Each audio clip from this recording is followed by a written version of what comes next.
safiirka Somaliland u fadhiya dalkan Sweden ambassador Zakariya Xasan Wacaise ayaa hambalyo u diray dhammaan shacabka reer Somaliland kuwa dalkii jooga iyo kuwa daafaha caalamka ku kala nool. safiirka ayaa munaasabada maalinta 18 May ee sanadkan 2020 awgeed ugu horeyn hambalyo u diray madaxweynaha Somaliland Mudane Muuse Biixi Cabdi iyo labada gole qaran iyo dhammaan xukuumadda Somaliland. safiir Zakariya ayaa sidoo kale hambalyo u diray shacabka reer Somaliland isagoo Ilaahay uga bariyay inuu sanadkiisa ku gaarsiiyo nabadqab iyo horumar ballaaran oo dalku gaadho.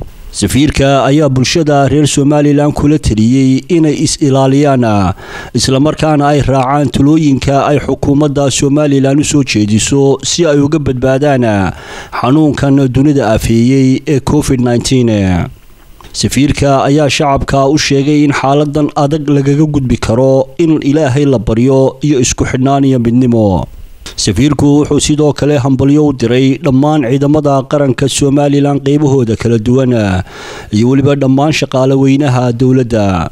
safiir Zakariya Xasan Wacaise ayaa dhinaca kale xaaladan lagu jiro awgeed tacsi u diray dhammaan dadkii reer Somaliland ee ku dhintay xanuunka coronavirus-ka gaar ahaan kuwii ku geeriyooday dalkan Sweden isagoo Ilaahay uga bariyay inuu u naxariisto. safiir Zakariya Xasan Wacaise ayaa sheegay inay murugada la qaybsanayaan dadka reer Somaliland ee ehelkoodu kaga dhintay xanuunka coronavirus-ka iyagana Ilaahay uga bariyay inuu samiriyo iimaan ka siiyo. safaaradda Somaliland ee dalkan Sweden oo sanad walba munaasabada 18 May soo qaban jirtay barnaamijyo aad u waaweyn ayaanay sanadkan u suura gelin xaaladda imika lagu jiro ee COVID-19 awgeed. Barkhad Cabdilaahi Maxamed, Home Cable TV, dalka Sweden.